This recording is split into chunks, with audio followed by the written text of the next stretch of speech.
In the Middle East, history rarely changes overnight. It changes in silence, through signatures, in private rooms, between men who understand that survival is sometimes worth more than loyalty. And in September 2025, one such signature quietly redrew the regional balance of power. The Strategic Mutual Defense Agreement, signed in Riyadh between Saudi Crown Prince Mohammed bin Salman and Pakistani Prime Minister Shehbaz Sharif, is not just another defense pact. It is the single most consequential military realignment the Arab world has seen in half a century. Because hidden inside its fine print is one clause, Article 5, the same principle that defines the NATO. An attack on one is an attack on all. That one sentence transformed the relationship between Saudi Arabia and Pakistan and sent shockwaves through Tel Aviv, Washington, and every capital that once believed Riyadh's security would forever rest on American shoulders. This, analysts now call, Saudi Arabia's $0 nuclear shield. Because for the first time, the kingdom may have gained nuclear protection without building or buying a single weapon. It was September 17, 2025. The world's attention was elsewhere, focused on an escalating cyber conflict between the U.S. and China. But in Riyadh, a deal was being inked that no one saw coming. The Saudi-Pakistani Strategic Mutual Defense Agreement, or SMDA, committed both nations to mutual defense, not just intelligence sharing, not just training, but collective military response. That means this: if Saudi Arabia is attacked, Pakistan is obligated to respond militarily. And if Pakistan is attacked, Saudi Arabia is obligated to do the same. And because Pakistan possesses nuclear weapons, that mutual defense effectively places a nuclear deterrent umbrella over Saudi soil. For Riyadh, the cost of this shield was almost nothing: a political signature, a promise of financial support, and a deepening of military cooperation already decades old. For Israel, it was an earthquake. To understand why the kingdom took such a bold step, we have to go back a few weeks before the signing. In early September 2025, Israeli airstrikes targeted military installations in Qatar, a Gulf nation hosting the largest U.S. military base in the region. Washington did nothing. No condemnation, no warning, no retaliation. For Saudi Arabia, that was the breaking point. If Israel could strike a Gulf neighbor, one under direct American security presence, with no consequences, what stopped it from striking Saudi Arabia next? For decades, Riyadh trusted that its partnership with Washington was enough, that U.S. troops, U.S. weapons, and U.S. alliances guaranteed the kingdom's safety. But that illusion ended with those strikes. Saudi Arabia realized something fundamental: America will defend its interests, not necessarily its allies. And so, Crown Prince Mohammed bin Salman began looking elsewhere for guarantees, not in the West, but within the Muslim world. Pakistan was the obvious choice. It is the only Muslim-majority country with nuclear weapons. It maintains one of the largest standing armies in the world. Its military doctrine is shaped by decades of real warfare, not theoretical training. And most importantly, it has long been tied to Saudi Arabia through economic, religious, and strategic threads. For Pakistan, the benefits were equally clear. Saudi Arabia remains one of its biggest investors, one of its largest sources of financial aid, and one of its key political allies. By signing the Defense Pact, Islamabad secured billions in potential defense cooperation, energy agreements, and long-term economic backing. In essence, both nations traded what they had most. Saudi Arabia offered money and legitimacy. Pakistan offered deterrence and defense. Defense cooperation between Muslim countries isn't new. But what makes the SMDA revolutionary is its binding nature. This isn't a memorandum or a friendship treaty. It's a mutual defense commitment, legally structured to trigger automatic cooperation in case of aggression. Attack Saudi Arabia and Pakistan responds. Attack Pakistan and Saudi Arabia responds. That clause transforms the nature of the Middle East. For the first time, a Gulf nation that relies primarily on U.S. weapons now shares defense obligations with a nuclear-armed state deeply tied to China. That intersection between American technology and Chinese defense partnerships creates a geopolitical fault line unlike anything the region has seen before. Saudi Arabia has long dreamed of having its own nuclear deterrent, not for offense, but for survival. Iran's enrichment program, Israel's undeclared arsenal, and the constant threat of regional instability have pushed Riyadh to consider nuclear options for years. But global treaties, U.S. pressure, and reputational risks made it impossible. Now, through Pakistan, Saudi Arabia has found a loophole. By tying itself to Islamabad's defense framework, Riyadh gains indirect nuclear cover, a security umbrella built not through reactors or centrifuges, but through alliance. It's nuclear deterrence without the cost, without the sanctions, without the construction. And that's why Israeli officials describe it as the $0 nuclear shield. For Israel, this development isn't theoretical. It's existential. Its entire security strategy for 70 years has relied on one principle: no unified Muslim military front should ever exist. Israel's military superiority depends on fragmented Arab politics, individual treaties, separate interests, and rivalries among neighbors. But the Saudi-Pakistani pact threatens that entire model, because for the first time since the 1973 Yom Kippur War, a credible coalition is forming that could, at least in theory, respond collectively to an Israeli strike. And it's not built on rhetoric, but on signed clauses. If Saudi Arabia is attacked, Pakistan's military, and by extension its nuclear capabilities, are in play. That's a deterrent Israel cannot ignore. In January 2026, reports began surfacing that Turkey was in talks to join the alliance. Turkish officials quickly denied it. But even the rumor caused diplomatic tremors.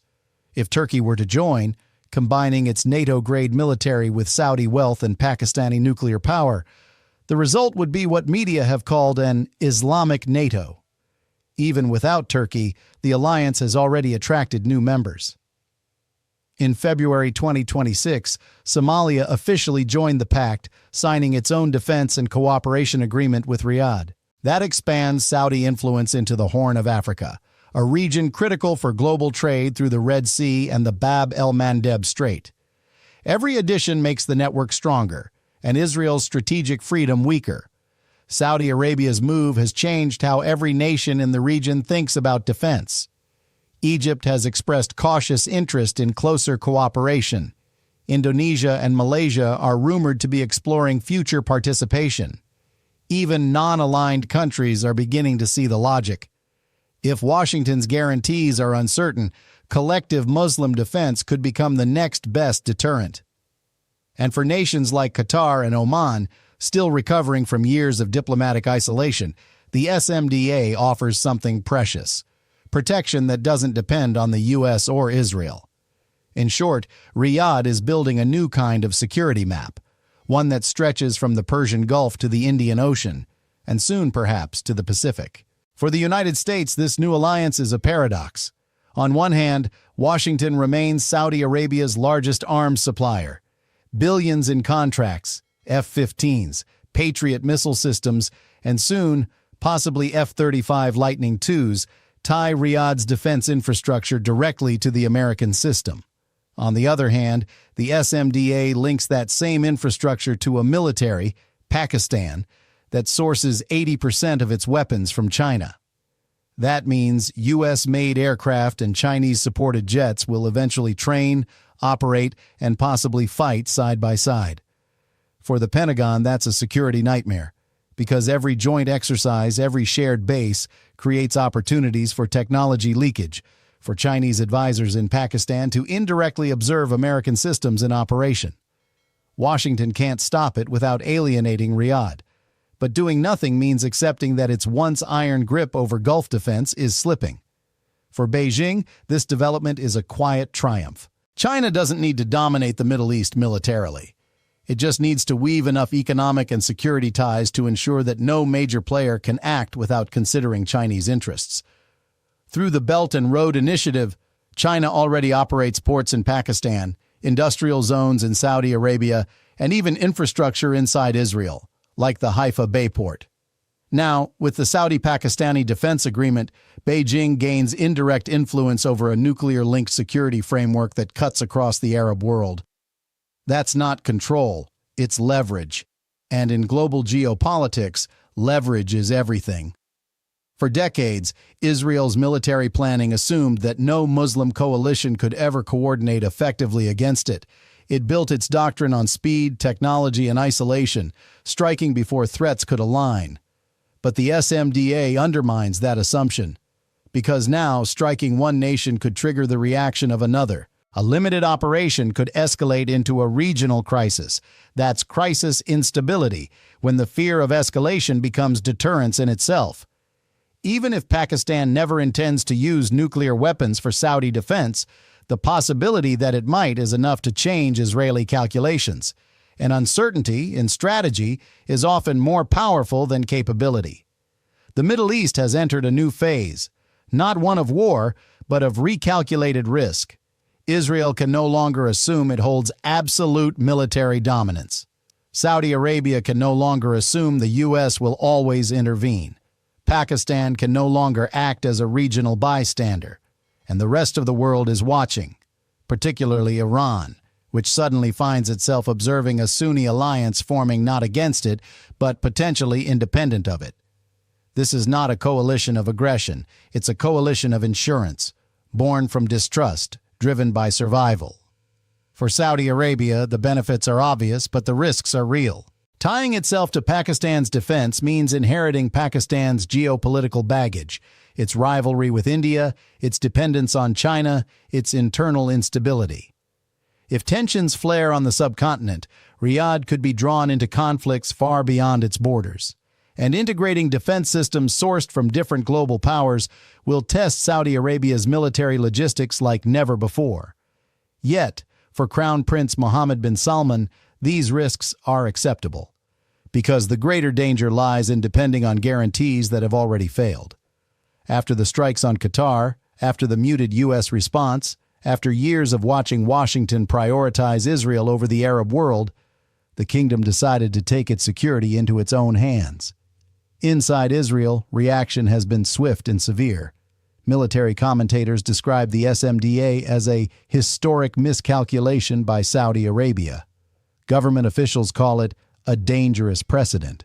And intelligence analysts warn that any nuclear ambiguity involving Pakistan must be treated as direct threat. But beneath the rhetoric lies fear. Israel's entire strategic advantage rests on ensuring its enemies never coordinate.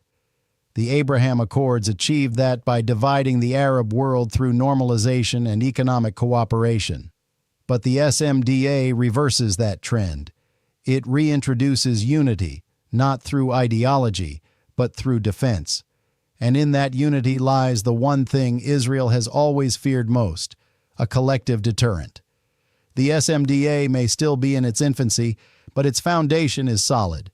Somalia's recent addition proves that expansion continues. Egypt, Indonesia, and other Muslim nations are quietly studying the model. The question is not whether more countries will join, but when. Every new signature expands the alliance's credibility. Every exercise strengthens interoperability. Every year, the deterrence effect grows. And if Turkey ever reverses course, joining formally or informally, the balance of power in the Middle East would shift irreversibly. For the first time, the region would possess a Muslim-led collective defense framework, autonomous, well-funded, and potentially nuclear-backed. The United States now faces a defining choice: continue pressuring Riyadh, risking a permanent drift toward Asia, or adapt, acknowledging that the old monopoly on Gulf security is gone. The problem is, America's reputation has already eroded.